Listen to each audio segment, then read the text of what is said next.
아버지 당신의 마음이 있는 곳에, 아버지 당신의 마음이 있는 곳에 나의 마음이 있기를 원해요. 아버지 당신의 눈물이 고인 곳에 나의 눈물이 고이길 원해요. 아버지 당신이 바라보는 영혼에게 나의 두 눈이 향하길 원해요. 아버지 당신이 흘고 있는 어두운 땅에 나의 두 발이 향하길 원해요. 나의 마음이 아버지의 마음 알아. 내 모든 뜻 아버지의 뜻이 될 수 있기를. 나의 온몸이 아버지의 마음 알아. 내 모든 삶 당신의 삶 되기를. 아멘. 기도하겠습니다. 은혜로우신 아버지 감사합니다. 오늘도 우리를 사랑하셔서 훈련의 장소로 인도하시고 영성과 영적 치유 제3장을 같이 나누게 하셔서 감사합니다. 오늘도 말씀 나눌 때 우리 지각을 열으셔서 알게 하시고 생각나게 하시고 깨닫게 하옵소서. 시종을 맡겨오며 예수님의 이름으로 감사하며 기도합나이다. 아멘. 이 시간 우리 영성과 영적 치유 제3장입니다. 가지고 계신 교재 78페이지. 교재 78페이지를 보시면 제3장 영적 성숙의 진정한 의미, 이 말씀을 같이 나누겠습니다. 우리 오늘 교회에서도 영적 성숙에 대한 말씀을 많이 해요. 그래서 교회 안에서도 성장해야 된다, 성숙해야 된다라고 말을 합니다만은 정말 뭐가 성숙한 거냐, 성숙의 진정한 의미를 잘 알고 쓰느냐라고 하는 부분이 굉장히 중요한 거예요. 자, 보시면 영적 성장이나 영적 성숙이라고 하는 말은 대다수의 크리스천들에게 매우 애매한 개념의 용어다 그랬어요. 왜냐하면 이건 눈으로 보여지는 것도 아니고 만져지는 것도 아니고, 그렇죠? 이건 그러는 거예요. 그래서 이걸 영적 성장했다, 어떤 신체적인 부분이라면 많이 컸죠? 그러면 예 많이 컸네요 라고 할 수 있겠지만 영적인 부분은 눈에 보여줄 수 있는 부분이 아니에요. 그래서 얼마나 성장했는지, 얼마나 성숙했는지라고 하는 부분을 확인한다는 것은 굉장히 어렵다는 거예요. 자, 마치 한 심리학자가 어떤 병적 증세가 없는 상태를 정상이라고 하듯이, 보통 의사들은 어떤 증세만 안 나타나면 정상입니다 라고 말한다는 거예요. 아마 여러분 건강검진을 할 거예요. 건강검진을 해보면 그 수치 있어요. 정상 수치, 마이너스 플러스에서 지나치면 병이 되고 그러잖아요. 예를 들어서 혈압 같은 경우는 120에 80, 그래서 그 넘어가면 이제 고혈압이라고 그러고 그 밑으로 내려가면 저혈압이라고 하잖아요. 자, 그래서 그 범위 안에 있으면 정상이라고 그래요. 그러니까 예를 들어서 180이 정상이라, 180 넘으면 비정상, 179까지는 뭐라 그래요? 정상이라고 그래요. 181 넘어가면 이건 문제 있다라고 말, 그 1차인데도 그렇게 한단 말이에요. 그래서 일반적으로 크리스천이 어떤 것들을 금하고 있음을 판단 근거로 해서 성숙한 그리스도인들하고 정의합니다. 이건 율법적인 부분이죠. 그래서 그 사람이 영적으로 성장했느냐, 뭘 보고?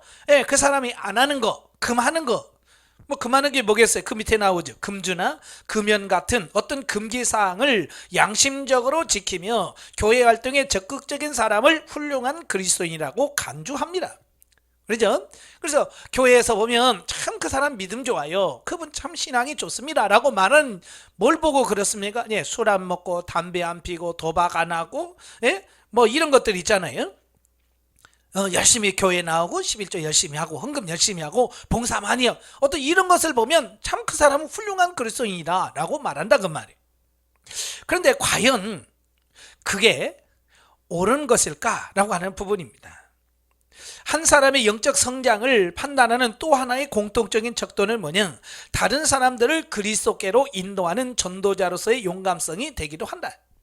그러니까 보통 보면 전도 잘하면 믿음 좋아요, 신앙 좋아요라고 말한다 그 말이에요. 예. 물론 그런 믿음이 좋지 않고는 그걸 할 수가 없는 거죠. 자, 물론 이것은 어느 정도 성장의 수준을 말해주는 것은 사실이다. 그러나 우리는 자신과 닮은 영적 자녀를 태어나게 함으로 그것이 새 삶의 증거가 된다.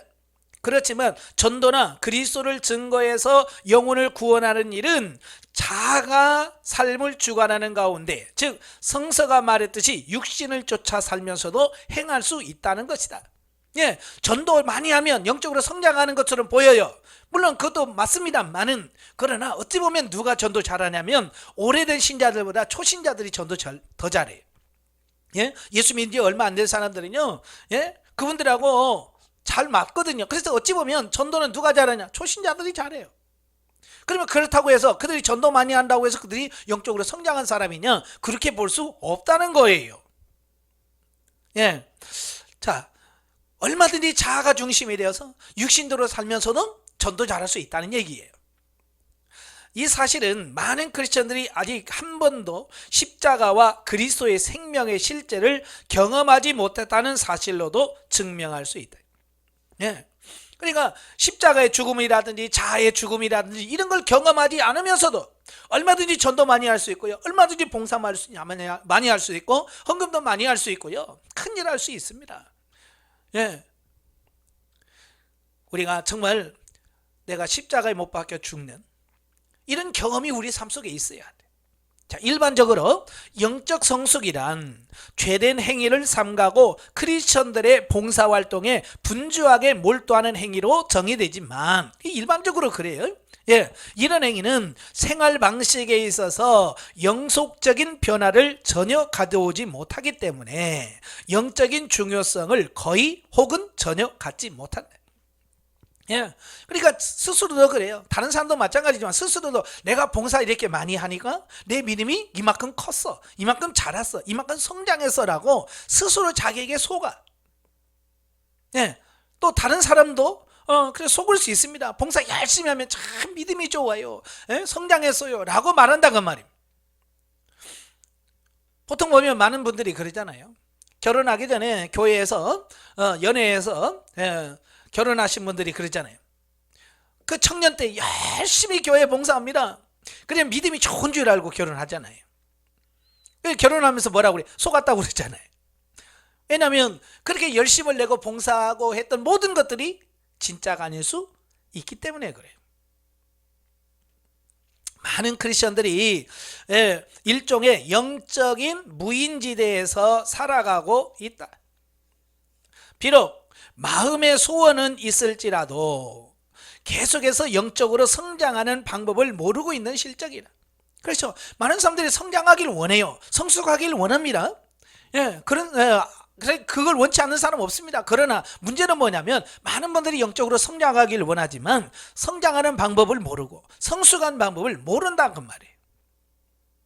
자, 영적 치료법은 근본적으로 영적 성장을 돕는 상담이므로 그리스도의 형상을 닮아가는 과정을 객관적으로 분석하는 데 도움이 되는 적절한 가이드라인을 예로 들어 설명할 필요가 있다. 우리 영성이라고 하는 부분은 어떤 다른 게 아니잖아요. 우리가 예수님을 닮아가는 그런 훈련이 영성 훈련이잖아요. 자, 이런 부분도 그냥 막연하게 하는 게 아니라 우리가 임상시험을 통해서 많은 사람들을 상담하고 훈련하고 교육시켜서 그들이 자라가는 모습들을 다 정리해서 임상실험에서 객관화한 부분들이 많거든요. 자, 여기도 마찬가지예요. 우리가 영적으로 성장하는 데 있어서 객관적으로 분석한 뭔가 데이터가 있을 때 그것을 우리 삶 속에 적용하고 하는데 많이 도움이 되더라라고 하는 사실을 보게 되죠. 그래서 도표 10, 도표 10은 이제 79페이지 나오죠. 도표 10과 그 뒤에 나오는 도표 11은 크리스천의 삶의 대표적인 몇 가지 형태를 보여주고 있습니다. 자, 우리는 이와 비교하면서 자신들의 영적 생활을 평가해 볼 수 있다. 이제 그걸 그림을 보면서 설명을 해보면 내가 지금 어느 상태며 어느 수준이고 내가 어떤 형태와 유사한지를 알 수 있습니다. 예, 그래서 각 성장 형태는 처해 있는 실제 그대로의 대표적인 상태를 나타낸다. 물론 사용된 용어의 의미가 이상적이진 못하다. 우리가 몇 년 심지어 평생 동안을 영적인 유학이나 사춘기의 상태로 보내는 것은 분명히 하나님의 뜻이 아니다. 그렇죠? 부모가 자식을 낳으면 그 자식이 어때요? 성장하길 원해요. 그지? 예, 학교 공부를 시킬 때 그 공부의 그 능률이 오르기를 원하죠. 그죠? 예, 신체적인 부분도 잘하고 지적 능력도 잘하길 원하는 게 부모의 능력이야. 그러니까 학원을 계속 보내는데 성적이 안 올라. 문제가 있는 거지. 열심히 밥 하루 세끼 꼬박꼬박 먹는데 키가 안 커. 문제가 있는 거지. 그럼 부모의 마음은 속상하다 그 말이. 하나님도 마찬가지예요. 하나님도 저와 여러분을 이렇게 예수 그리스도를 믿고 신앙생활을 하게 하셨다면 여러분이 어때요? 영적으로 성장해 가고 성숙해 가길 원하는 겁니다. 잘하지 않으면요 부모의 마음은 아픈 거예요. 제가 고등학교 1학년 때 입학할 때 저희 어머님이 저를 고등학교 입학시켜놓고 돌아오면서 걱정했대요. 아이고 저렇게 조그마한 것이 거기서 학교는 다닐 수 있을려나 그랬대. 왜? 제가 키가 제일 작았거든요. 예. 아주 작아서 맨 앞에 서 있으니까 저희 어머니 봤을 때 얼마나 안쓰러웠겠어요. 60만 이렇게 육체가 신체만 발달이 늦어도 부모의 마음이 그래요. 더군다나 이 신체뿐만 아니라 이 정신적인 부분, 제가 아는 분도 그래요. 예, 자식을 낳았는데 이 언어가 좀 늦는 거예요. 다른 애들은 뭐 2살, 3살 내면 벌써 엄마 아빠 다 얘기하는데 얘는 5살이 됐는데 엄마 아빠를 안 하는 거예요. 그러니까 막 부모가요 조급해가지고 왜 우리 아들은 안 하는지, 예? 왜 우리 아들은 말을 못 하는 거야? 그러면서 막 안타까워하는 모습을 보다. 예, 그런 걸 보면서 자기 자식이 그렇게 성장하지 않으면 안타까워하면서 왜 하나님은 영적으로 성장하지 않은 우리들을 보면서 안타까워하지 않겠는가? 그러니까 그런 걸 보면서 우리가 영적인 부분을 깨달으셔야 돼요. 자, 히브리서 6장 1절에 보면 그래요. 그러므로 우리가 그리스도의 초보를 버리고 죽은 행실을 회개함과 하나님께 대한 신앙과 세례들과 안수와 죽은 자들의 부활과 영원한 심판에 관한 교훈의 털을 다시 닦지 말고 영적 성숙에 속하는 온전한데 완전한데 온전히 나아갈지니라. 예, 히브리서 기자가 뭐라 그래? 야, 초보 단계에서 머물지 말고 좀 완전하고 온전한 데까지 나아가라고 말씀하고 있거든요. 자, 그래서 비교해 보기 위해서 인간의 신체적인 성숙과 지적인 성숙의 대표적인 유형들을 첨가하여 설명하기로. 그러니까 제가 영적 훈련을 하다 보니까 그래요. 영적인 성장은 사실 아까도 말한 것처럼 눈에 보여지는 것도 아니고 만져지지도 않는 것들이에요. 그래서 영적인 것을 설명한다는 게 굉장히 어려워요.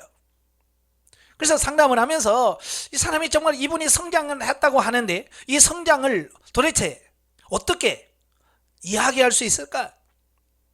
하나님께서 우리 육체, 신체의 성장과 영적인 성장은 비슷하다는 거예요. 그래서 신체적인 성장이 영적인 성장의 비유와 모형이라는 겁니다. 히브리서에 보면 구약의 율법이 신약 시대에 뭐가 된다고 그랬어요? 그림자와 예표와 모형이 된다고 그랬잖아요. 그러니까 육적인 신체의 발달은 곧 영적인 성장과 성숙의 하나의 모형이요 그림자라. 그러니까 신체의 성장과 이런 걸 잘 보면 영적인 성장들이 보여. 그래서 제가 상담할 때 보면 지금 이 수준은 우리 사람으로 말하면 5살 수준이에요, 4살 수준이에요 라는 표현을 많이 해요.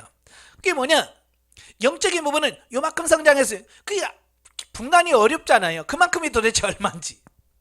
그래서 그걸 우리가 이해하기 쉽도록 하기 위해서 2살 수준이에요, 초등학교 수준이에요, 이건 중학교 수준입니다, 영적 사춘기예요 라고 말한단 말이에요. 그러니까 그런 부분들을 잘 보셔야 돼요. 자, 그래서 우리 79페이지에 있는 도표를 보면서 한번 잘 보시길 바래요. 자, 도표 아래쪽의 수평선은 연령을 나타낸다. 물론 70세까지는 살 수도 있고 못 살 수도 있다. 그랬죠? 예. 자, 여기 보시면 자, 밑에 숫자가 있습니다. 10, 15, 20, 25, 30, 35, 40, 50, 60, 70. 이건 뭘 말하냐? 우리 신체 나이를 가리켜 나이. 예. 나이를 보면 10살 때가 있었고 15살 때가 있고 20살, 60, 70대가 있다는 말이에요. 물론 우리 연수는 70이 넘을 수도 있고 100살까지 살 수도 있습니다. 그러나 그냥 70까지로 이렇게 하고 설명을 할게요. 네. 자, 그리고 자, 이 수평은 나이고 이 수직은 뭐냐? 성숙 발달 최대치를 의미합니다. 예. 이건 뭘 말하냐? 우리도 이제 1단계, 2단계, 3단계에서 쭉 해서 어느 단계가 최고치냐. 그래서 성숙도.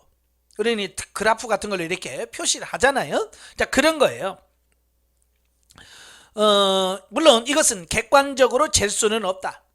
각 개인마다 다르기 때문이다. 그렇죠.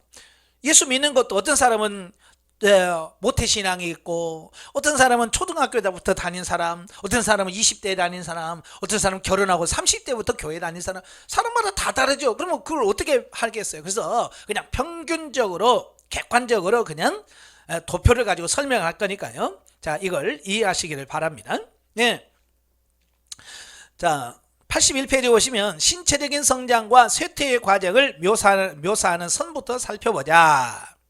자, 우리는 도표 10에서 보듯이 일찍이 태어나서 처음 몇 달 동안 급속히 성장을 합니다. 그죠? 예, 여기 보니까 태어나서 3개월 후에 몸무게가 출산 시에 2배로 자랍니다. 이 3개월에 2배로 자란다. 이게 대단한 속도잖아요. 그죠? 또 그 다음에 6개월 후에는 3배로 증가합니다. 그게 신체는 태어나서 급속도로 성장을 합니다. 3개월에 2배라면 엄청난 거잖아요. 만약에 그렇게 지금 성장했다면 우리는 지금 키가 뭐 몇십 메타 될 거예요. 그죠? 예, 3개월에 2배씩 자란다고 한다면. 예, 그러나 이제 그게 아니라 어느 정도까지는 되다가 어느 정도는 멈추잖아요. 예. 이후 성장률은 점차 둔화되는데요. 그렇지 않으면 우리는 모두 다 거인이 될 거다. 그렇죠? 몇십 메타씩 다 될 거예요. 왜? 처음에 계속 자란다고 한다면, 예, 그리하여 신체적 성숙이 절정에 이르는 시기는 약 25세경이다. 이후에는 몸이 점점점 약해져 가면서 신체적인 병과 함께 신체의 활동이 점차 쇠퇴해진다. 자, 여기 보세요. 자, 태어납니다. 여기 0살이죠. 자, 0살 태어났어요. 신체가 급속도로 성장을 하죠. 그래서 신체는 언제까지 성장하냐면 25살 때면 모든 신체는 다 성장을 하는 거예요. 네. 25살 때가 신체적으로 어쩌면 제일 건강할 때고 가장 완벽할 때가 25살 때다라고 이렇게 보면 됩니다. 자, 그런데 이 25살까지가 이 육체가 계속 성장하느냐? 아니에요. 좀 유지가 되죠. 유지되다가 40대가 되면 어때요? 이제 40대가 되면 이제 몸이 하나씩 아프기 시작합니다. 그죠? 그래서 여기 보면 아프다가 또 치유됐다가 아프다. 그래서 결국은 그 신체가 어때요? 점점 약해져가요. 그래서 고린도후서 4장 16절에 뭐라고 그랬어요? 우리의 겉사람은 낡아지나. 그렇죠? 육체는 시간이 가면 날수록 어때요? 낡아집니다. 약해질 수밖에 없어요. 아플 수밖에 없고요. 예, 이걸 우리가 기억을 하셔야 됩니다. 그래서 40세 넘어가면 육체는 어때요? 이제 호르몬이라든지 이런 부분에 따라서 점점 약해져 가고요. 예, 기능이 떨어지는 겁니다. 자, 두 번째, 이제 지적 성장. 직접 우리가 이제 공부하고 이런 성장은 10대 중반쯤에 지적인 성장률, 즉 배울 수 있는 능력은 절정에 이른다 그랬어요. 우리가 학교 다니면서 공부할 때 언제가 제일 지적 수준이 높으냐? 15살 때. 예, 지적 최고로 발달 때가 15살이에요. 15살 때부터 20대, 30, 25대, 30, 35, 40 때까지는 그래도 그 지적 능력이 어때요? 계속 최구주에 있다라고 보게 되어집니다. 예. 그러다가 이 35살 되었을 때가 뭐예요? 여기 보면 보다 성숙한 사고를 보유하기 시작한다. 어쩌면 지적 성숙의 최고조가 35살이다 라고 이렇게 보시면 되겠어요. 그러니까 사람이 35대 때는 지적 수준이라든지 정서적 안정이라든지 이 모든 부분이 최고점에 이르러. 예. 그러다가 시간이 지나면 점점 약해져 가죠. 예. 그러니까 어찌 보면 회사나 이런 데서 일할 수 있는, 가장 일할 수 있고 가장 활발하게 활동할 수 있는 시기가 언제냐? 이 시기라고 말이에요. 그래서 교회나 어디서나 이 30대에서 40대 그 사이에 있는 사람들을 중용하고, 예? 그래서 그 사람들을 통해서 하나님이 일하도록 하면 이런 부분들은 굉장히 좋아지겠죠. 예. 자, 정서적인 면을 도표로 그려보면 몸이 신체적 활력을 잃으면서 젊은 시절부터 이미 생겨난 정서적 병들이 차츰 확대되어 간다는 사실을 알 수 있다. 그래요. 자, 젊었을 때는요, 우울증이 있어도요, 이길 수 있어요. 정서적인 어떤 이런 부분도 언제든지 이게 극복할 수 있습니다. 그런데 문제는 뭐냐면 이제 45살이 돼서요, 이제 점점점 지적 능력이 어때요? 떨어집니다. 떨어져 가요. 그래서 점점점 어때요? 나이가 들수록 건망증이 생기죠? 건망증이 생겨요. 그래서 자꾸 까먹어요. 그래서 뭐 웃기는 이야기로 뭐 핸드폰 냉동실에 보관하고 막 그러잖아요. 왜? 이게 떨어지기 때문에 그렇습니다. 그러면서 어떻게 해요? 점점 치매라든지 또 이런 현상들이 나타나게 되어집니다. 이게 뭐냐? 신체가 약해지면서 정서적인 부분, 지적인 부분까지도 다 점점 능력이 상실되어지기 때문에 그렇다라는 겁니다. 예. 젊은 시절에는 전열을 다 가다듬고 효과적인 방어 기제를 구축하며 삶의 여러 분야에서 생산적인 활동을 영위할 수 있는 힘이 충분하다. 그렇죠? 젊었을 때는요, 모든 판단력이 이런 게 유지가 잘 돼요. 그러나 신체적인 활력이 쇠퇴함에 따라 내적으로 외적으로 일어나는 여러 문제들과 싸워나갈 지적인 육체적인 힘이 부족함을 느낀다. 그래요? 예, 40 넘어가면요, 서서히 뭐요? 이제 한계가 오는 겁니다. 그래서 직장 다니는 사람들이 40 넘어가면 스트레스 받는다는 말을 많이 해요. 왜? 한계에 왔거든요. 신체도 옛날 같지 않잖아요. 그죠? 옛날에 자고 일어나면 모든 피로가 싹 풀려요. 그런데 40대 넘어가면 이제 자고 일어나도 몸이 찌뿌둥합니다. 예, 예전에는 머리가 팽팽 돌아가는데 잘 안 돌아가요. 야, 그러니까 어때요? 부담감을 느끼고요. 예, 그래서 40대가 넘어가면 조금씩 스트레스를 많이 받게 돼요. 자, 그래도 아직은 책임감이 있으므로 외적인 행위에 대해 흠 잡히지는 않지만 점점 정연한 외관을 유지할 수 없게 되고 전부터 가지고 있었던 정서적 증사들이 전진되어 더욱 분명하게 나타난다. 예, 그게 어릴 적에 이미 있었어요. 그런데 젊었을 때는 그래도 이게 잘 컨트롤이 돼요. 근데 40대 넘어가면 이게 안 됩니다. 그래서 40대 시절에 많은 사람들이 여러 가지 신경증, 이 노이로제라고 그러죠. 예, 이런 것과 신경쇠약에 걸리는 이유다. 하긴 해야 되겠지. 해야 되는 책임감은 있는데 몸은 안 따라주지. 예, 또 이 정신적인 부분도 안 따라주지. 그러니까 많은 사람들이 어때요? 거기서 스트레스를 받고 노이로제에 쌓여서 점점점 불면증이 옵니다. 그죠? 이제 불면증은 잠이 안 온다는 말을 하잖아요. 예, 그게 다 이런 영향을 받기 때문에 그래요. 이제 증세들이 더 이상 내부에 숨겨져 있을 수 없기 때문이다. 예, 젊었을 때야 이런 걸 커버할 수 있는데 좀 더 나이가 갈수록 이게 감출 수 있는 게 아니에요. 점점 드러나는 거예요. 자, 그래서 이 신체적인 부분도 이런 성장대가 있고 하강기가 있다는 거 이렇게 보면 되겠습니다. 자, 넘겨서 83페이지를 가시면 이제 인간의 영적 상태를 나타내는 몇 가지 선을 주목해 보자. 그러니까 이 인간에 대한 기본적인 이런 걸 토대로 기본적인 지식을 가지고 영적인 것을 한번 보자는 겁니다. 예. 도표 11 82페이지에 보시면 아래쪽의 수평선은 자연인, 즉 죄인의 상태에서 구원받지 못한 사람을 나타낸다. 그렇죠? 자, 여기 수평선 이거 나이, 이건 뭘 말하냐면 예수 안 믿는 사람은 영혼이 성장을 하지 않죠. 그래서 10살 때나 20살 때나 50대나 70대나 어때요? 똑같아요. 왜? 죽어있는 상태죠. 그죠? 불신자들은 영이 뭐 나이가 많다고 영이 깨어나는 거 그런 거 없어요. 불신자는 끝까지 70, 80이 가도 불신자예요. 이건 자연인이라 그래요. 이 사람들은 뭐가 없어요? 구원이 없습니다. 이런 분들은 구원이 없어요. 자, 그래서 이 사람은 출생 시부터 영적인 상태에 아무런 변화가 없다. 그죠? 나이를 먹어도 불신자들이 뭐 50대 돼서 하나님 믿고 그런 거 없습니다. 불신자들은 계속해서 똑같습니다.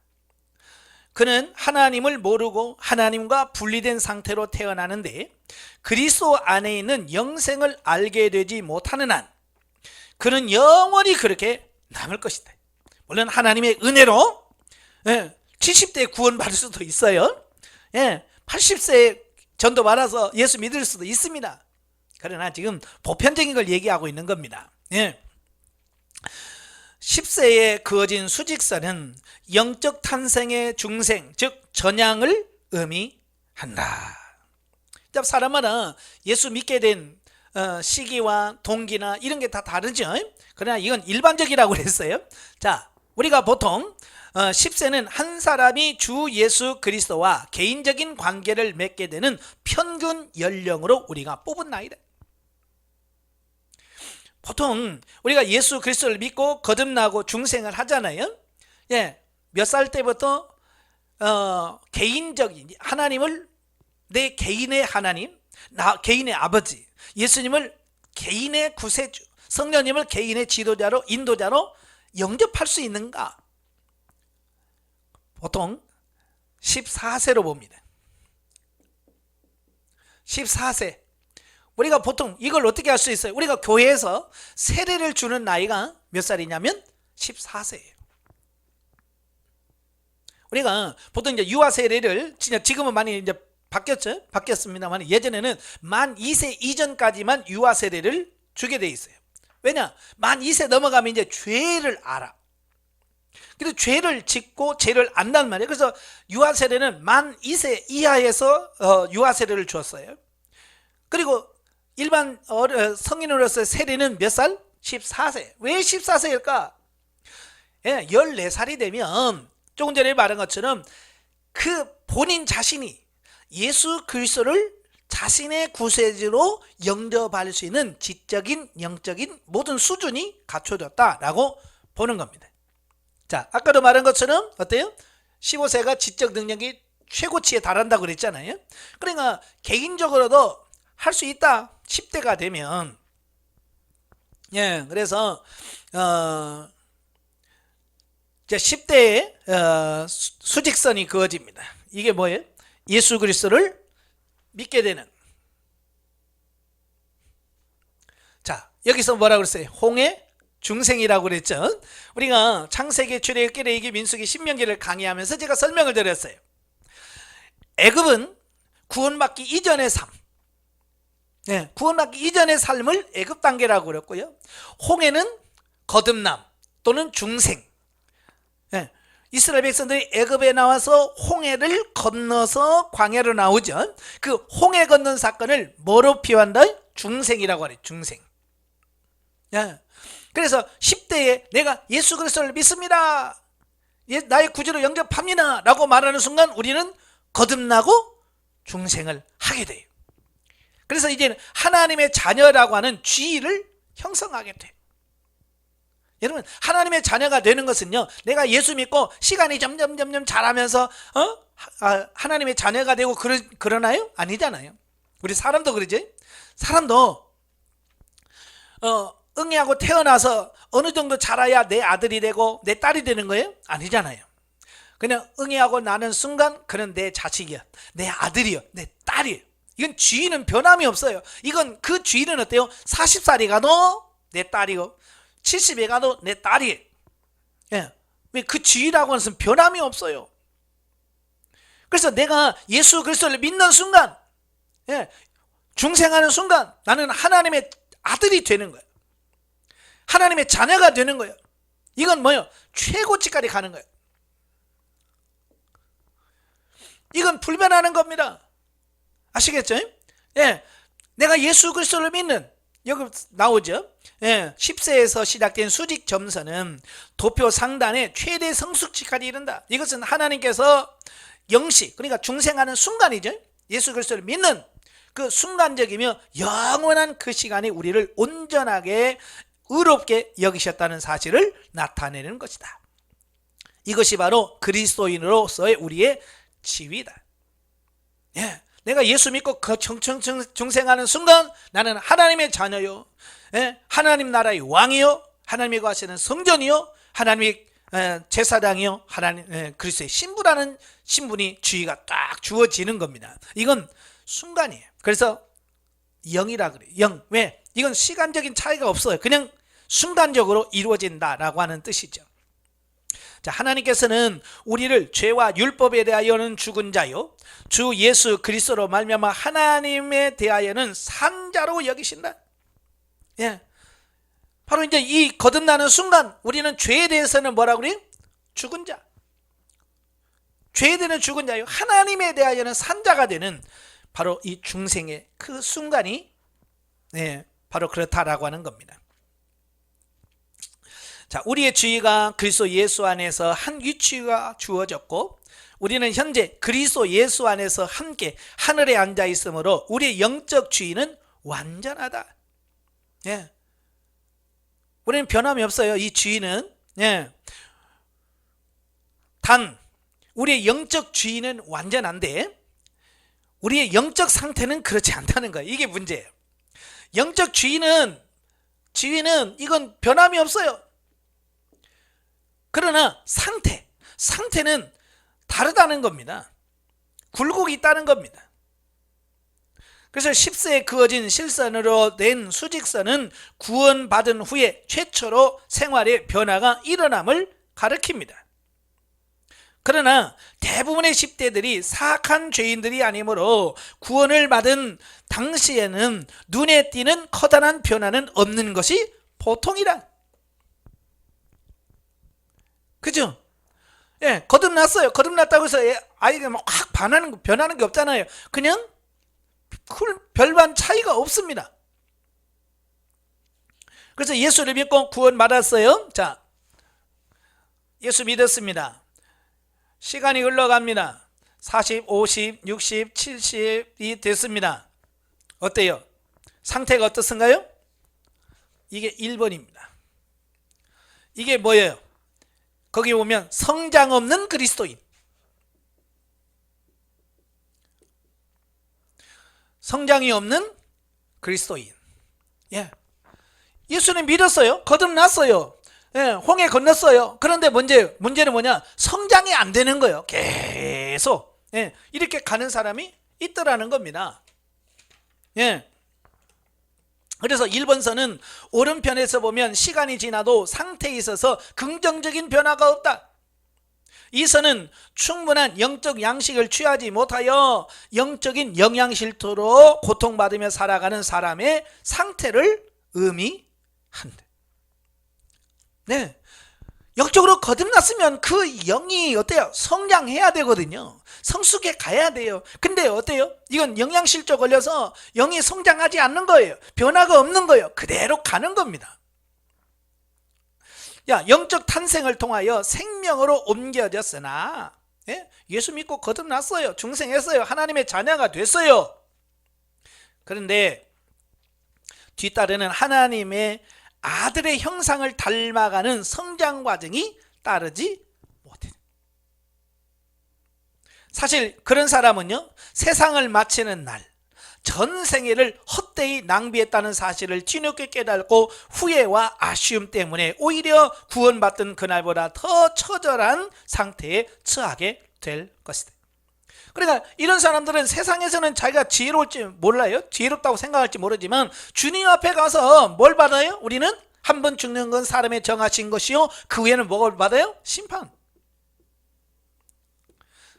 하나님의 심판대 앞에 서서 얼마나 부끄럽겠어요. 영적으로 성장하지 못하고 그 하나님의 나라에 갔을 때 얼마나 부끄럽겠어요. 그래서 성경은 이걸 부끄러운 구원이라 그래요. 교회는 오래 다녔지만, 몇십 년 다녔지만 변화가 없어요. 가끔 신앙생활 하면 교회에 그런 분들 많아요. 특별히 남자 성도들 가운데 그런 분들 있어요. 교회에 나오나요? 아유, 가정의 평화를 위해서요. 제가 나와야 가정이 편안합니다. 이러면서 나오신 분들이 있거든요. 예, 그런 분들 보면 한결같이 뭐예요? 시간이 오래 갔는데도 불구하고 영적인 변화가 없습니다. 10년이 가도 똑같고 20년이 가도 똑같고 30년이 가도 똑같은 사람들이 너무 많아요. 바로 이건 일본과 같은 사람이다 라고 볼 수 있지요. 여러분, 이런 분들 되시면 안 됩니다.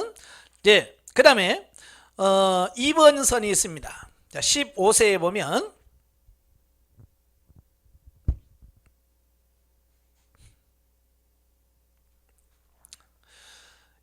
예수 믿고 하다가 15살, 15살 되면 내가 좀 성장해야 되는구나, 변화되어야 되는구나 라고 생각을 합니다. 그래서 영적으로 성장을 하게 돼요.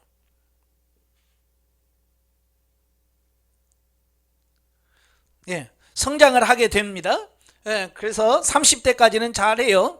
그러면 40대 넘어가면서 어때요? 40대 넘어가면서 좀 내려가죠. 예, 내려갑니다. 그러다가 또 정신 차려서 좀 하다가 어때요? 쭉 내려갑니다. 자, 이게 2번입니다. 이걸 뭐라고 그랬어요? 이건 평균적인 그리스도인. 그러니까 보통 지금 교회에서 신앙생활하는 사람들은 지금 이렇게 하고 있다는 얘기예요. 자, 거기를 한번 읽어보시면, 자, 2번서는 흔히 볼 수 있는 평균적인 안일한 변화의 육적인 그리스도인을 말합니다. 그러니까 교회 안에서 일반적으로 육신 중심의 삶을 살고 있는 그리스도인들의 이런 모습이에요. 이 경우에는 수년간 영적 성장이 전혀 없거나 거의 없는 기간이 있다. 예. 그래서 구원을 체험한 10대 기간 중에 조금 성장하기로 한다. 그리고 그가 부모가 되어서 자녀를 교회에 데리고 가는 책임을 갖게 된 때까지도 성장을 계속합니다. 예, 부모는요, 자식을 낳으면 우리 자식들도 구원받게 해야지. 그래서 자식을 보면서 열심히 부모가 왜 모범을 보여야 된다고 하니까. 그죠? 자기가 영적인 성장을 위해서 신앙생활하는 것이 아니라 어때요? 자녀들에게 잘 보여주고 어떻게 자녀들을 구원하고 싶은 그 욕심 때문에 열심을 내는 겁니다. 예. 그래서 자녀가 자라는 동안에는 교회 활동과 봉사에 아주 적극적으로 참여를 합니다. 그래서 이 시기에 하나님께서 어느 정도 글을 쓰기도 합니다. 그렇죠?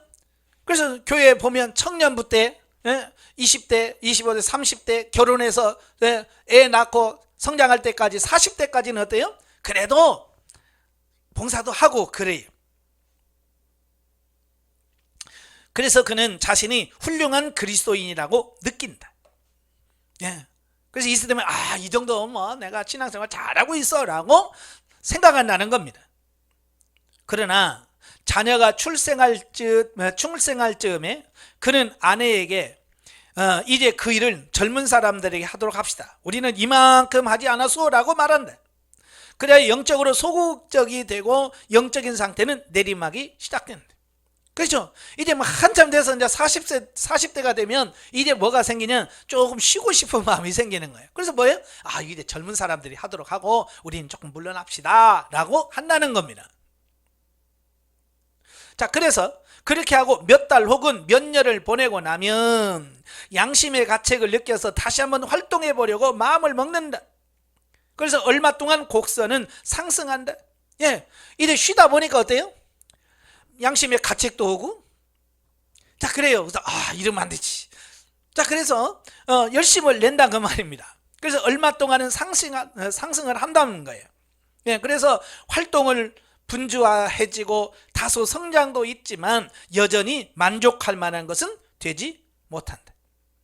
왜? 한번 떨어져서 조금 올라가긴 하지만 다시 어때요? 한계 포착에서 다시 하강 곡선을 가리게 된다. 그래서 만년이 가까워지면 분발의 노력과 영적 도전 등이 있지만 결국은 실패하고 만나요. 예. 그래서 노력은 해요. 하지만 이게 몸이 안 따라줘. 점점 떨어질 수밖에 없다라고 하는 거예요. 자, 이 같은 길은 비록 하나님께서 바쳐진 노력을 존귀케 하여 축복하신다 해도 승리보다는 패배를 더 맛보는 생활이 된다. 예.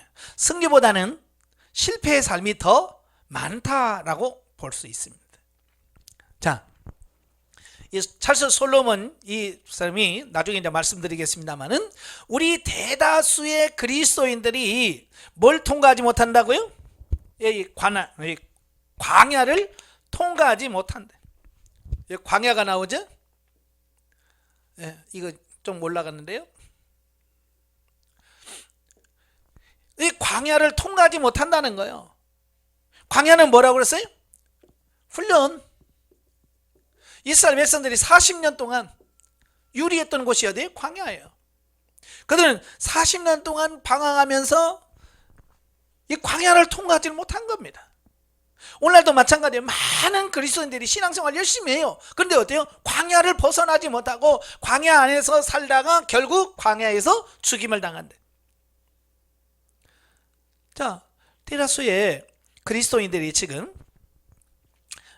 이스라엘 백성들이 어때요? 처음 나와서 민수기 1장이면 그들을 계수하지요.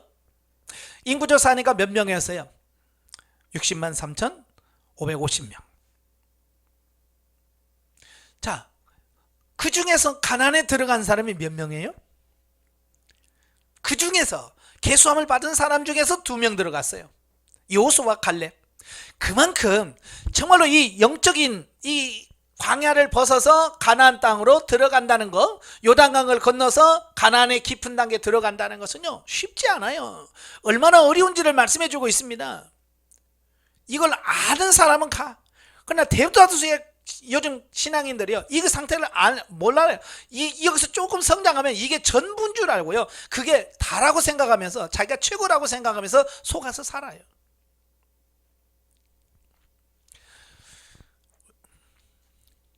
자, 다른 두 선이 있다. 3번, 4번은 그리스도께 전적인 의탁을 하였거나 삶을 완전히 다 드린 크리스천을 말한다. 예. 그러니까 이 그림을 보면 이제 3번, 4번 선이 있어요. 3번, 4번 선은요. 자,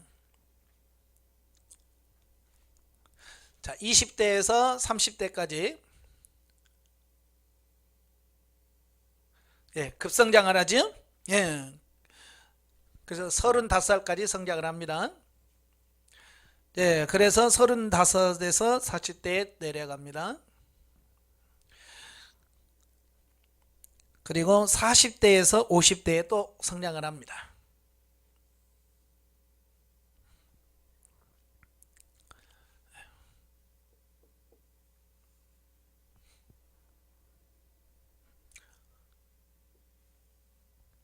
이게 3번. 이건 뭐라냐? 예수 그리스도를 믿었지만 영성 훈련하면서도 영 중심의 삶이 아니라 육신적 그리스도인에. 예. 육신 중심에. 그러니까 영적으로 계속 영 중심으로 삶을 가야 되는데 변화 훈련성 광야도 통과해서 요단강도 건넜습니다. 가나안에도 들어갔어요. 그런데 문제는 뭐냐? 아직도 영이 중심이 되지 못하고 육신이 중심이 되어 사는 그 그리스도인의 전형적인 모습이다라고 말씀드릴 수 있습니다. 자, 3번 선에서 85페이지 3번 선이 나타내고 있는 것은 그리스도를 위한 봉사에 관심이 있게 관여하고 있는 사람이다. 정규적인 활동으로 꿀벌같이 바쁜 크리스천의 삶을 나타낸다. 하루 종일 밤낮을 가리지 않고 크리스천의 활동에 참여하는 적극적인 평신도나 사역자들 가운데 이런 유형이 많다. 자, 그래서 이 3번의 사람들을 뭐라고 말하냐면 사역형이라고 그래요. 사역형 신자. 일이 체질인 사람. 그래서 이런 사람들은요, 참 봉사도 많이 하고요, 일도 많이 합니다. 교회에서. 자, 그런 시간과 돈을 관대하게 바침으로써 자신이 다른 사람들의 영혼에 대하여 진정한 책임을 지고 있음을 증명합니다. 그러니까 이들은 자기 자신의 영적 성장이라든지 영적 성숙을 뭘로 표현하느냐, 내가 이만큼 봉사해, 나는 이만큼 많이 헌금을 하거든 이라고 하는, 내가 봉사를 몇 가지 하느냐는 내가 1년에 헌금을 얼마나 하는지를 가지고, 그것이 마치 그게 자기 자신의 믿음이고 영적인 성장이라고 하는 어떤 그런 것을 증명하는 뭘로 이해를 하는 거예요. 그래서 이런 사람들은 봉사를 많이 하고 일하면 자기 자신이 대단히 성숙했다고 생각하고, 그렇지 못할 때는 약화되는 거예요.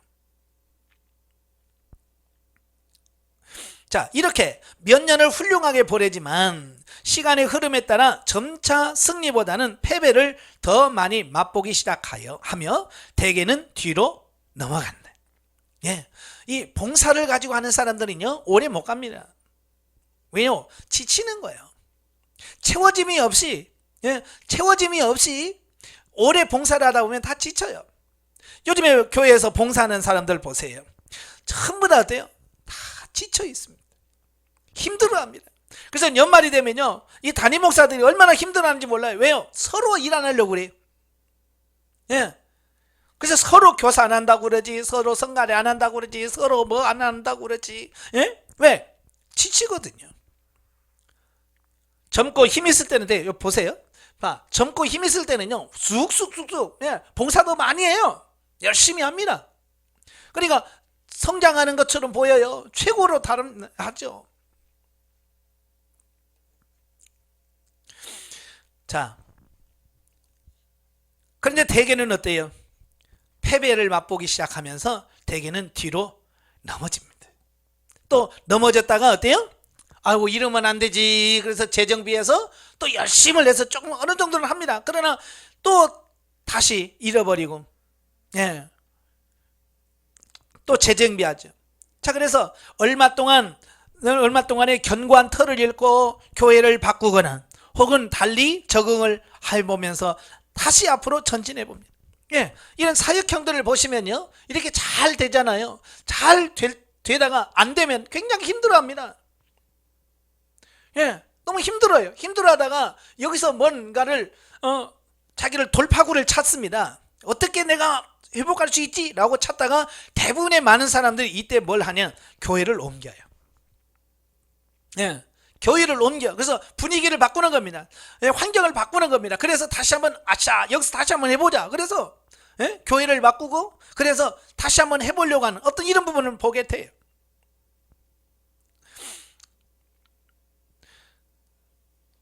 어느 정도는 그게 효과가 있습니다. 예. 그렇게 하면 당분간은 얼마 정도는 효과가 있어요. 그래서 이때 상태는 다소 상승하고 하나님께서도 그의 사역을 축복하실지도 모른다. 그러나 더 후퇴의 여지를 내포하고 있다가 하락하고 만다. 이게 계속 돼야 되는데요, 이건 뭐 그렇지만 어떤 사람은 이게 뭐 올라갔다 내려갔다. 그래서 2년마다 교회 바꾸는 사람, 3년마다 교회 바꾸는 사람, 5년마다 교회 바꾸는 사람이 있어요. 왜? 그분들은 하다가 안 되면 어때요? 내려가면 교회 바꿔. 그래서 조금 올라가는 것 같아. 그래서 열심히 봉사하다가 어느 정도 하다 보면 또 지쳐. 그러면 또 어때요? 떨어져. 그러면 다시 또 교회 바꿔. 그래서 어떤 분은 정기적으로 2년마다 교회 바꾸는 사람, 5년마다 바꾸는 사람, 바로 이런 분들을 말합니다.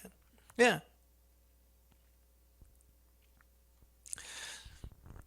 그는 자신이 이룩해 놓은 것들의 대부분이 단지 열심히 있는 자아의 노력에 지나지 않는다는 사실을 아직도 모른다. 자, 자아 중심과 그리스도 중심의 신앙이 있어요. 우리가 영적으로 성장을 해도요, 예, 영적으로 성장을 해도 이게 3번은 자아 중심, 육신 중심으로 사역을 한다는 말이에요. 그래서 온 힘을 모아 다시 한번 대담한 도전을 해본다. 실패하게 되면 평신도는 교회를 떠나고 목회자는 사역을 그만두게 된다. 예, 나름대로 열심히 해요. 하다가 안 되면 어때요? 결국 평신도는 교회를 떠납니다. 아이고, 안 되겠다. 내가 이 교회는 체질이 아닌가 봐. 그래서 자기가 안 맞다고 옆에서 다른 교회를 찾아갑니다. 예, 목회자들은 뭐 하겠어요?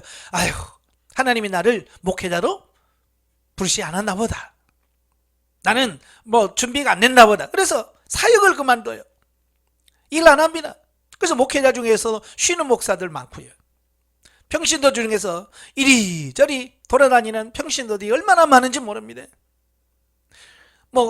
교회도 쇼핑한다고 그러잖아요. 그래서 오늘은 이 교회 가고 내일은 저 교회 가고, 예?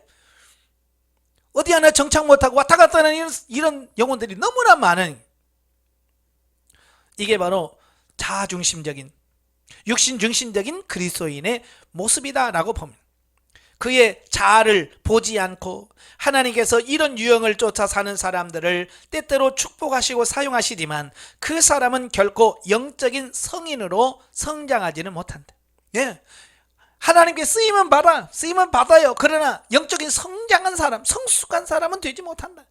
그냥 영적인 어린아이로 그냥 남아있는 거예요. 어린아이로 남아서 그래 사랑합니다.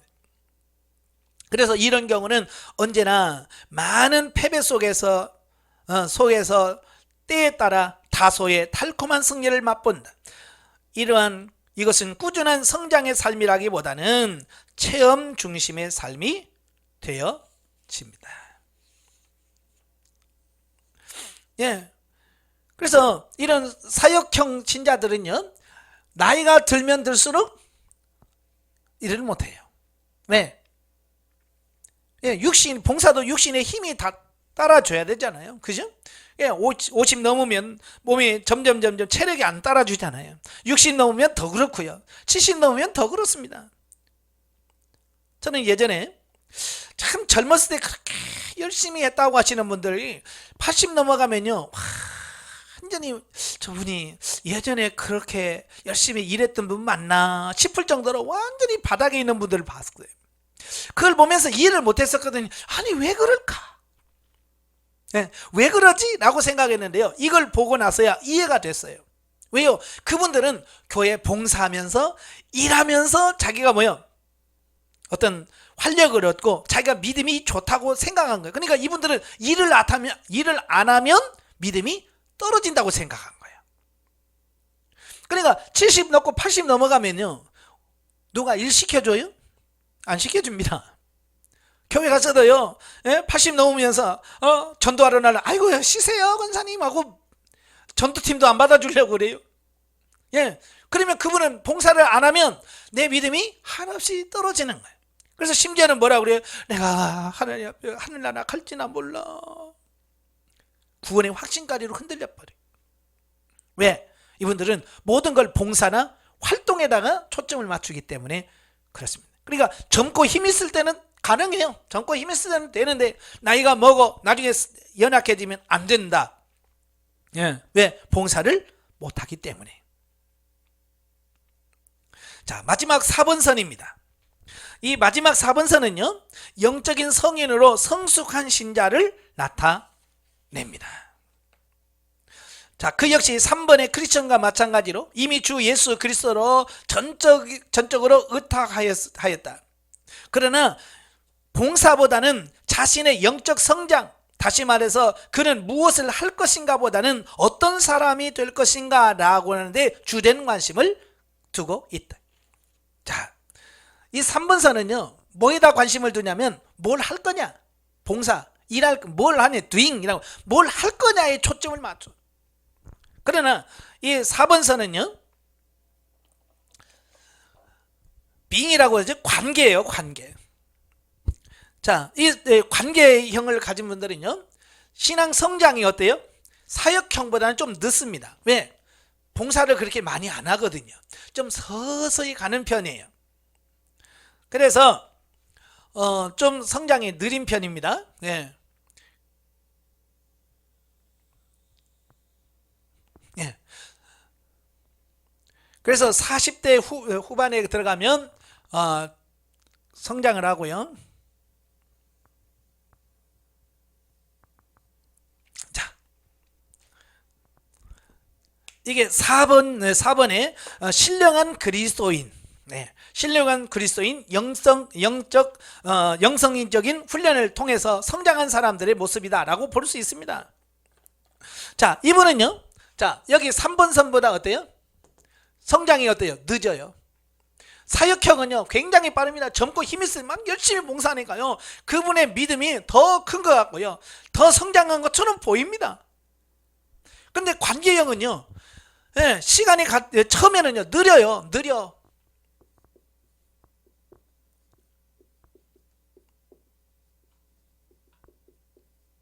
예, 처음에는 성장이 느립니다. 왜? 봉사보다는 하나님과 관계를 맺다 보니까, 하나님과 관계, 기도하면서 하나님과 관계를 맺다 보니까 처음에는 늦습니다.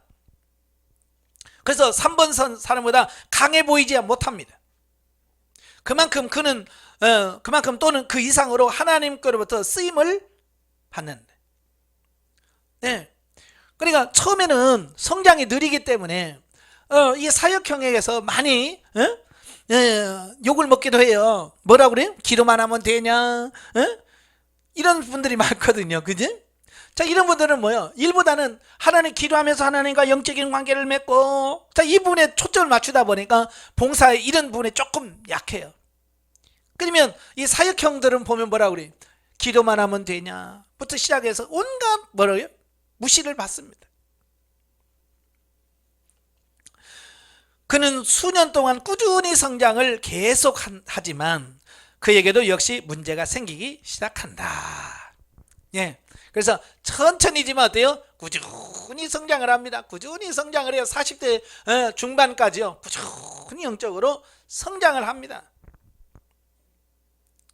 그렇다고 해서 이런 사람들 문제가 없냐? 아니란 말이에요. 문제가 있다는 거예요. 문제가. 영적으로 성장한 사람도 그냥 평탄하게만 가는 게 아니라 그들도 나름대로 굴곡이 있어요. 때때로 모든 것이 후퇴되는 것 같고 하나님의 이름을 욕되게 하는 것처럼 느껴진다.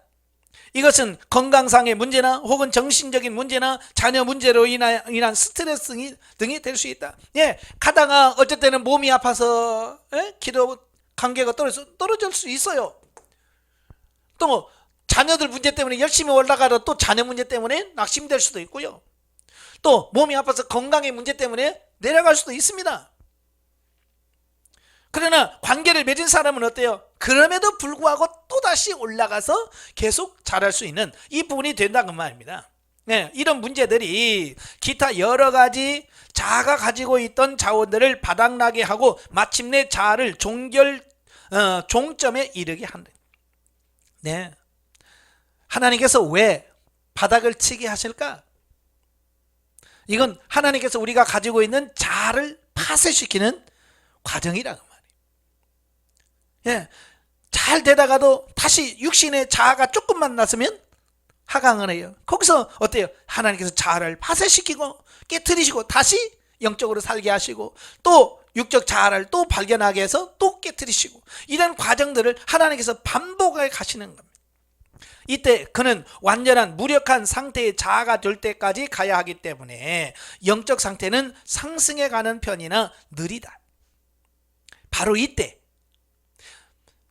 의지할 곳이 없어서 두 손 들고 나오게 될 때 비로소 그는 십자가를 향한 준비가 되어 있는 것이다.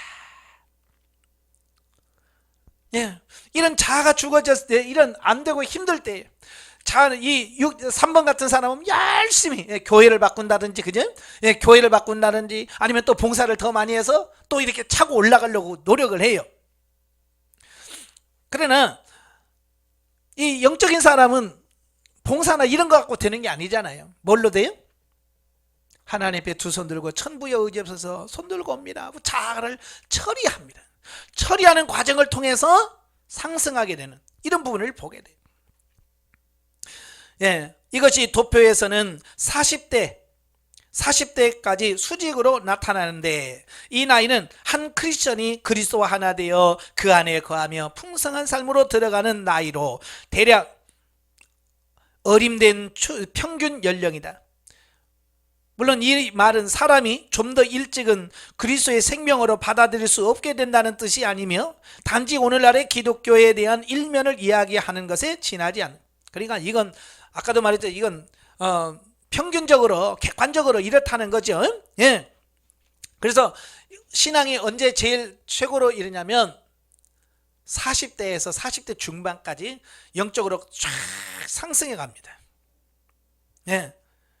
자, 이 나이는 한 크리스천이 그리스도와 함께 하나 되어서, 예, 그 안에 거하면서, 예, 풍성한 삶을 다는. 사람들 보면 이 40대나 40대 중반 되면요, 여러분 직장에서도 어느 정도 자리 잡아요. 그죠? 위로는 부모님이 계시고 아래는 자녀들이 있어요. 그래서 어찌 보면 제일 편안하고 어쩌면 안정을 취하는 어떤 그런 상태라고 보시면 되겠습니다. 예, 그때 계속해서 성장해 가는 겁니다. 그런데 중요한 것은 많은 사람들이 이에 대한 지식을 갖고 있지 못하기 때문에 그리스도와 하나됨이 삶 전체를 들인 뒤에도 여러 해 동안 실질적으로 체험이 되지 못한다. 하나님께서는 우리의 차원이 모두 소모되어 없어지게 하기 위해 말씀을 통해 각성시키며 또한 역경들을 사용하신다. 우리는 자신에 대하여 너무 깊이 실망을 느낀 나머지 우리 자신을 견딜 수 없게 된다. 예. 그러니까 영적으로 성장해 가면 어느 순간에 가면 하나님께서 내 자아가 너무 허망하다는 것을 느끼는 거예요. 그래서 요단강을 건넌다고 그랬죠. 요단강을 건너는 것은 뭐예요? 자아 죽음, 자아의 죽음이 나타나. 그래서 요단강을 건너면서부터 어때요? 어떤 현상이 벌어집니까? 예, 우울증 비슷한 현상이 벌어집니다. 자아가 죽어지기 때문에. 그래서 열심히 잘 되는 분들도 와서 목사님 요즘에 기도가 안 되는 것 같아요. 믿음이 완전 바닥을 치는 것 같아요. 라는 그런 말들을 많이 하게 되는 거죠. 이건 하나님께서 우리 자아를 처리하는 과정에서 나타나는 현상이에요. 그러니까 성장 안 하는 게 아니에요. 성숙 안 하는 게 아니라 성숙을 해가는 과정 속에서 내가 경험하고 있는 이런 부분들이라고 볼 수 있는 거죠. 우리는 보통 이런 시점에 일어나서야 비로소 그리스도와 함께 십자가에 못 박힘과 그리스도 안에서의 삶이라고 하는 깊고도 극적인 변화를 일으킨다. 흔히 이때의 변화는 구원받을 당시의 변화보다 훨씬 큰 변화가 구원받았을 때는 우리의 죄는 용서되지만 육신은 계속해서 죄를 뿜어낸다. 그죠? 우리가 거듭나고 중생했어요. 사람이라면 어때요? 죄가 계속해서 드러나고요. 예, 죄가 나옵니다. 우리는 원하는 것은 행치 못하고 하기 원치 아니하는 것은 행하게 된다. 예, 사도 바울이 로마서 7장에서 그런 고백하잖아요. 내가 원하는 바 선은 행치 아니하고 내가 원치 않는 바 악은 행하노도다. 오라 나는 공고한 사람이로다. 누가 이 사망이 무엇서 누가 나를 건져내랴 라고 하는 그런 몸부림. 그게 영적인 성장 과정에서 어때요? 계속 나타나는 겁니다. 그리스도와 하나됨이 이루어진 뒤에는 각 사람을 통해서 그의 삶을 사는 것은 바로 주님 예수 그리스도시다. 예, 이런 과정을 내가 죽어지는 과정을 경험하면서 결국 뭐예요? 내가 사는 것이 아니요 오직 내 안에 사신 그리스도로 말미암아 사는 것이다 라는 고백을 하게 되어진다. 예, 이때의 변화는 점진적일 수도 있고 급진적일 수도 있다. 예, 이런 자아가 죽어지는 걸 경험하면요 이게 성적으로 급속도로 성장하는 사람이 있고요 완만하게 성장하는 사람도 있으면 사람마다 다 달라요. 예, 그러나 어느 쪽이든 그것은 우리 안에 참된 실제이다. 때로는 실제하는 평안함과 자유함으로 거의 황홀한 행복감에 빠지는 때가 있다. 이런 행복감은 몇 시간 또는 며칠간 계속될 수도 있다. 그래요. 이래 여러분들 저 같은 경우도 보면 이 처음에 영성훈련 받고 처음 성장했을 때는 힘든 과정이 3개월이라면 조금 평안을 누리는 시기가 한 달. 그러니까 3개월 힘들다가 한 달 좋았다가 다시 3개월 힘들었다가 한 달 평안했다가 이게 반복되어지더라고요. 근데 성장을 해서 이 가난에 들어와서 가난에 조금 성장해 보니까 이게 뒤바뀌었어요. 한 달 힘들다가 3개월 평안하고, 한 달 힘들고 석 달 평안하고, 이런 과정들이 바뀌더라고요. 리듬이 바뀌어.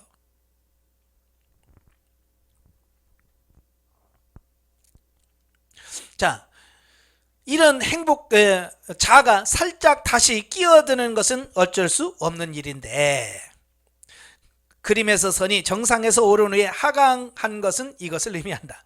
네, 우리가 육신을 갖고 있기 때문에요, 성장을 해도 어때요? 내가 육신으로 내려가면 다시 내려가, 다시 영으로 가면 성장하고, 육으로 가면 다시 내려가고, 다시 영으로 가면 성장하고. 자, 그래서 이 굴곡선이 있는 것은 내가 자아로 행하면 떨어지고, 다시 영으로 가면 성장하고, 이런 과정들이 반복해서 이어진다는 것을 의미하고 있어요. 예. 그래서 사탄이 언제 공격하냐? 바로 이 시점이에요. 자아로 행하는 그때, 내가 자아로 행하려고 그때 사단이 우리를 공격해서 우리를 떨어뜨리게 만든다, 그 말입니다. 그래서 사단은 항상 우리가 내리막길을 걷고 있을 때 강타한다. 실제로 이때가 사단이 우리에게 접근할 수 있는 유일한 기회다. 그러니까 사단이 우는 사자처럼 산길자를 찾아 투를 살핀다. 우리가 영적으로 팍 살아있으면요, 사단은요 저 밑에서요 없다고, 나 죽었다고 딱 엎드려 있습니다. 그러다가 내가 조금 어때요? 자아로 가고 좀 그러면 사단이 그때 일어나서 덮치는 겁니다. 예, 그러니까 우리가 항상 깨어서 정신을 차리라고 말하는 이유가 거기 있는 거예요. 우리가 그리스도와 하나님을 깨닫고 난 뒤 바로 사단의 첫 공격이 시작되는데, 이것은 매우 맹렬하다. 따라서 우리는 미리 경고받은 바대로 이에 미리 대비해야 된다. 하나님의 말씀은 우리가 사단의 괴계에 무지해서는 안 된다고 경고하고 있습니다. 또 말씀하시기를 마귀에게 퇴적하라, 그리하면 너희를 피하리라.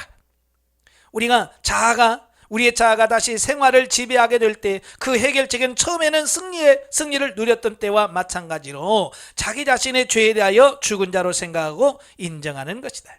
예, 죄가 들어올 때 어떻게 해야 돼요? 나는 이미 죄에 대해서는 죽었다. 예, 나는 죄에 대해서는 죽은 자요, 하나님에 대해서만 나는 산 자다. 여러분, 죽은 사람은 어때요? 반응하지 않잖아요. 그죠? 죄에 대해서 반응하지 않아요. 왜? 우리는 이미 죽었기 때문에. 근데 우리는 죄에 대해서 죽지 않았기 때문에 어때요? 누가 옆에서 조금만 뭐라고 해도 우리가 유혹을 받아서 넘어갑니다. 왜? 아직 우리가 죄에 대해서 죽지 않았기 때문에 그래요. 죄가 아직도 내 안에서 활발하게 살아있기 때문에 그렇다, 그 말이에요. 자, 이 방법은 단 한 번으로 계속적인 승리를 보장하는 체험은 아니다. 오히려 우리는 자신을 매일, 그리고 항상 십자가 앞에 내어놓아야 한다. 예, 우리 자신을 날마다 십자가 앞에 내려놓으셔야 돼. 그래서 누가복음 9장 23절, 그래서 예수님께서는 아무든지 나를 따라오려거든 자기를 부인하고 날마다 제 십자가를 지고 나를 쫓을 것이니라 라고 말씀해 주고 있습니다. 예. 날마다 이 자아가 어때요? 살아나. 자아가 살아난단 말이에요. 자아가 살아나면 어때요? 이 자아를 어떻게 해요? 처리해야 돼요. 죽여야 돼. 그래서 자아를 부인하고 십자가를 지고 주님을 따르라. 그래서 사도 바울은 고린도후서 4장 11절에서 뭐라고 그래요? 우리 산자가 항상 예수를 위하여 죽음에 넘기움은 예수의 생명이 또한 우리의 죽을 육체에 나타나게 하려 함이라 라고 말합니다. 육신의 지배가 관련되어 있는 한 십자가는 죽음과 구원을 나타낸다. 우리는 항상, 그리고 오직 그리스도 안에서만 승리할 수 있다. 아멘. 예, 저와 여러분이 사는 길에는 어때요? 죽는 길밖에 없어요. 그래서 사도 바울도 고린도후서 2장 14절, 또 고린도전서 15장 31절에 뭐라고 그랬어요? 나는 날마다 죽노라. 나는 날마다 죽노라. 왜? 죽어야 사는 이 원리를 바울은 깨달았어. 근데 우리나라는 죽으려고 그래, 살려고 그래요? 예, 살려고만 하지 누구 하나 죽으려고 하지 않아요. 저와 여러분은 죽어야 산 것을 기억하시길 바래요. 예. 그리스도와의 하나됨의 이른 결과로서 새로운 의미의 자유함을 체험하고 나면 이제는 하나됨에 대한 확신을 갖게 되는 것이 필요하다. 이것은 구원의 확신과 병행하며 그에 못지않게 중요하다. 우리가 구원을 확신하지 못하면 그리스도 안에서 우리의 기업을 누릴 수가 없다. 그리스도와 하나됨을 확신하지 못하면 그리스도께서 이미 이루신 역사의 삶을 누릴 수가 없다. 이것은 우리가 첫째로 자아로 되돌아갈 때 특히 중요하다. 이럴 때 우리는 감정적으로 다음과 같은 결론을 내리는 경향이 있다. 나는 그것을 잃고 말았어. 나는 그 기쁨을 다시는 누리지 못할 거야. 나는 성경을 많이 읽지 못했어. 나는 기도도 많이 하지 못했어. 나. 즉 자아에 의해 지배되고 있는 자기 연민에 빠지게 된다. 예, 우리가 성장하다가 자아로 내려가면, 자아 중심이 되면 우리는 하강 곡선을 내릴 수밖에 없어. 원래 많은 성도들이 영적으로 성장하다가 실패하는 이유는 바로 자아로 빠지기 때문에 그래요. 나는 그리스도 안에 있습니다. 예, 아시겠죠? 자아로 들어가면 안 돼. 우리가 그리스도와 하나됨이 참 현실임이 확실하다면 우리는 틀림없이 성장해 갈 것이다 라는 사실이 우리에게 보장되어 있다. 홍해를 뒤돌아 갈 수 없는 것처럼 우리가 되돌아가서 요단강을 또다시 건너갈 수는 없다. 그러나 그리스도와 하나로 연합된 후에도 우리 힘으로 싸우려고 노력한다면 싸움은 전보다 훨씬 힘겹고 어렵다.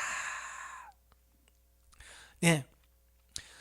여러분, 영성훈련하면 많은 사람들이요 중간에 너무 힘들다고 포기합니다. 왜 그럴까요? 네, 그리스도로 살아야 되는데 자기가 살려고 해서 그래요. 그리스도가 나를 다스리고 나를 정복하고 나를 끌어가게 만들어야 되는데 내가 끌고 가니까 힘들더라고 말입니다. 그러니까 많은 사람들이 영성훈련하기 실패하는 이유는 내가 사는 것이 아니요, 그리스도께서 사시는 삶이 되어야 되는데 그게 안 된다는 겁니다. 여전히 내가 주인 되어서 내가 나의 삶을 끌어가려고 하다 보니까 힘이 드는 거예요.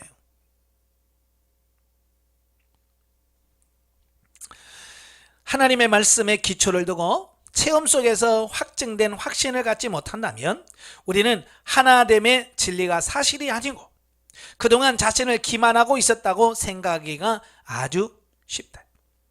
우리가 우리의 죄를 인식하고 구원받은 후에 죄를 용서받는 것과 똑같이 승리의 생활을 회복하려고 그때그때 자아를 인식하고 예수 그리스도만을 위하여 우리는 항상 죽음에 넘겨져야 한다. 예, 항상 우리는 우리를 죽음의 자리로 가야 돼. 그래서 제가 갈라디아서 2장 20절을 항상 묵상하고 있는 이유가 내가 사는 것이 아니요 오직 내 안에서 그리스도께서 사신 것이다. 예. 내가 살지 않도록, 내가 살아나지 않도록, 내 자아가 다시 살아나지 않도록 내 자를 철저하게 쳐서 복종시키는 이런 과정들이 필요한 거예요. 아까도 말한 것처럼 15장 31절에 뭐라고 그래? 나는 날마다 죽노라. 사도 바울은 날마다 자기 자신을 죽는다. 고린도전서 9장 27절에 뭐냐? 내가 내 몸을 쳐 복종시킨다. 사도 바울이 왜 영성이 잘 됐냐면 바로 이걸 너무 잘하는 거야. 이 원리를, 영성적 이 원리를 너무 잘하는 거예요. 육신을 쳐서 육신이 죽어야만 영이 산다는 걸 알기 때문에 그는 몸부림쳤던 거예요. 오늘 우리도 마찬가지예요. 내가 영적으로 성장하려면 사도 바울이 몸부림쳤던 그 영적 몸부림이 우리의 몸부림이 되셔야 돼요. 승리하는 유일한 장소는 오직 그리스도 안에 있다. 아멘. 자아 안에서는 승리가 없어요. 항상 우리를 그리스도 안에서 이기게 하시고 우리로 말미암아 각처에서 그리스도를 아는 냄새를 나타내시는 하나님께 감사하노라. 네? 하나님께서 하시는 거예요. 주 예수께서 집에 통제하고 있을 때는 우리는 위로 올라가고 자아가 지배할 때는 우리는 밑으로 내려가게 마련이다. 자, 여러분도 영적으로 성장하면 내가 그리스도가 나를 통제하시고 나를 다스리는 영중심, 그리스도 중심의 삶이 되고 내가 하강 곡선을 내린다고 하는 것은 뭐예요? 내가 자아가 나를 지배하고 있다. 그 얘기예요. 처음에 그리스도께서 우리를 통해 좀 더 지속적으로 그의 삶을 사시도록 우리의 의지를 행사하는 법을 배우게 되기 전까지는 우리는 자아와 그리스도 사이에서 삶의 지배권이 이쪽 저쪽 오가는 때를 가질지도 모른다. 그죠? 우리 삶을 보면 금방 영 중심으로 살았다가 다시 자아로 갔다가 다시 영으로 왔다가 다시 자아로 갔다, 이 삶을 반복해서 사는 겁니다. 영적으로 성장 성숙한 사람, 이게 천천히, 그다음에 어쩌다 한 번씩 가겠지만, 믿음이 성숙하지 못한 사람, 이게 뭐 조석으로 왔다 갔다 조석이 아니 막 분초마다 왔다 갔다 한단 말이에요. 그러니까 얼마나 힘들겠어요. 이것은 평생을 통해 배우는 체험이지만 점차 그리스도께서 지속적으로 지배하도록 맡기는 것이 보다 초자연적으로 자연스럽다는 사실을 발견한다. 빌립보서 1장 6절에서 약속의 말씀은 너희 속에 착한 일을 시작하시는 이가 그리스도 예수의 날까지 이루실 줄을 우리가 확신하노라. 아멘. 내가 하는 게 아니에요. 그리스도께서 이루실 줄을 우리가 확신한다 그랬어요. 그리스도와 하나됨은 성숙 자체라기보다는 영적으로 우리가 성인이 되어가는 것을 의미한다. 이것을 나이에 비유하면 법적으로는 성인이 되었으나 그 후에 반드시 많은 성숙 과정이 뒤따라야는 만 20세의 신체적 연령과 비슷하다. 그러므로 상승과 하강의 기복들은 영적인 성숙을 향해 가는데 겪어야 하는 성장 중의 고통들이다. 그래서 제가 영성훈련 하면서 상담하면서 이건 성장통입니다. 저도 이제 한참 성장할 때 보면 이렇게 무릎 관절이는 이게 아파요. 왜? 성장하기 위해서 통증이 와요. 이게 성장통이에요. 우리도 영적으로 성장하기 위한 여러 이런 과정들을 거쳐야 돼. 신체적인 쇠퇴기를 나타내는 곡선은 다시 살펴보면 몇 가지의 상호 관계를 지적해 볼 수 있다. 꼭 그래야 하듯이 영적으로 성숙해 가고 있을 때는 신체적으로 쇠퇴하더라도 정서적인 면에서 그다지 많은 위험이 나타나지 않는다. 신체적인 힘을 잃었다 해도 우리는 주님께로부터 계속적인 자원을 공급받아 지혜가 자라고 하나님과 사람에게 점점 사랑을 받게 되므로 정서적으로 안정을 유지할 수 있다. 자, 보세요. 자, 3번은 어때요? 3번은 육신이 건강할 때는 나름대로 해요. 그러나 육신이 연약하면요 점점 떨어져 그런데 이 4번 관계형 신자들은 어때요? 계속해서 어때요? 물론 굴곡은 있어요. 오르락 내리락 하는 과정은 있어요. 그럼에도 불구하고 어때요? 꾸준히 성장을 하는 거예요. 이게 중요한 거예요. 아까 고린도후서 4장에 말했잖아요. 겉사람은 후패하나 우리의 속사람은 날로 새롭더라. 우리가 영적으로 매일같이 성장하는 삶이 되셔야 돼요. 그래서 이런 사람들은요 치매 안 걸립니다. 우울증 안 걸립니다. 그런데 이런 사역형은요 치매 걸립니다. 우울증에 걸립니다. 많은 분들이.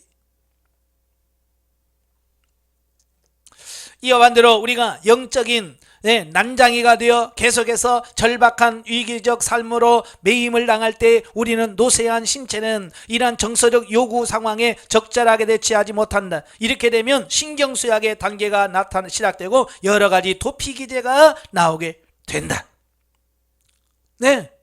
그래서 우리가 3번은 신체적인 떨어져 점점 기능이 떨어지면 어때요? 나중에는 신경쇠약에 걸리고 치매에 걸리고 많이 그렇습니다.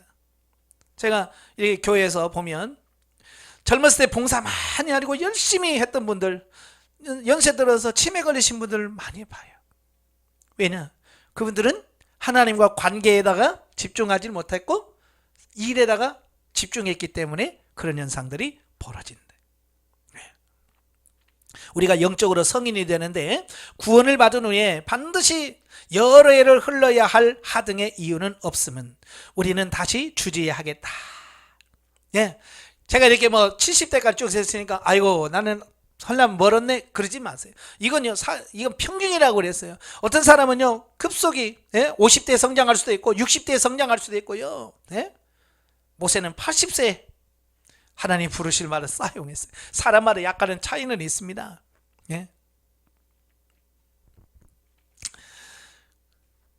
새 신자일수록 그리스도인의 삶에 대한 기본적인 원리의 기반이 부족하므로 그리스도와의 연합을 깨달은 후에 닥쳐오는 영적 상태와 상승과 하강의 기복은 더욱 격심하다.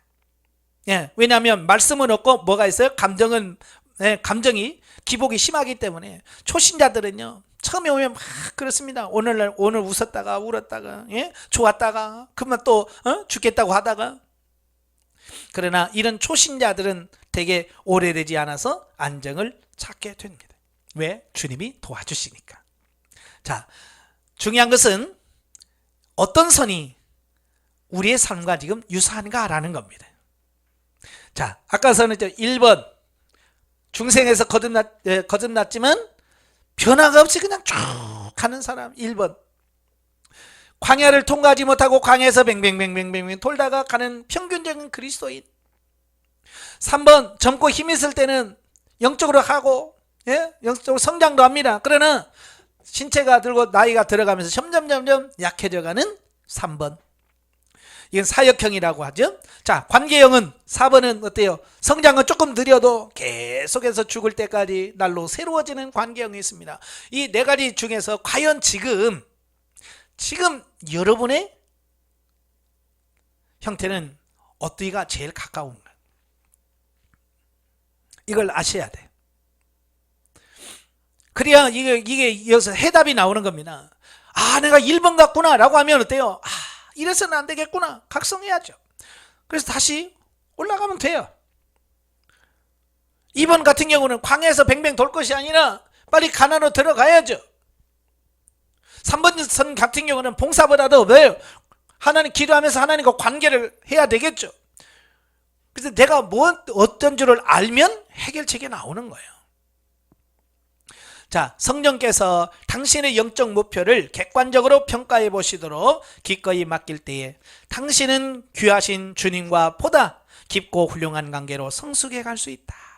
제자리에 있지 말라. 앞으로 계속 성장해 가라. 삶의 모든 권리를 포기하고 주님만이 당신이 필요로 하는 모든 것에 대한 해답임을 인정하라. 그리하면 그분께서 당신을 향한 뜻을 따라 당신을 놀랍게 만들어 주실 것이다. 오직 내 안에 그리스도께서 사신 것이다. 내가 사는 게 아니에요. 그리스도께 맡기시고 그분이 여러분의 삶을 이끌어 가시도록 천폭적으로 맡기는 여러분 되시기를 주님으로 축원합니다. 기도하겠습니다. 은혜로우신 아버지, 하나님 우리를 부르셔서 영적으로 성장해 가고 성숙해지기를 원하십니다. 그러나 우리는 그런 영적인 성장과 성숙의 관점보다는 육신의 어떤 봉사나 이런 것에 초점을 맞추었습니다. 하나님 1번, 2번, 3번이 아니라 4번처럼 하나님과의 관계에 초점을 맞추어서 날로 새로워지는 우리가 될 수 있도록 성령님 도와주옵소서. 내가 하는 것이 아니야. 오직 내 안에 그리스도께서 하신 것이라고 했습니다. 오직 우리 안에 그리스도께서 이 모든 것을 이루어지가는 귀한 역사가 있도록 도와주시옵소서. 예수님의 이름으로 감사하며 기도합나이다. 아멘. 하나님께 드립니다.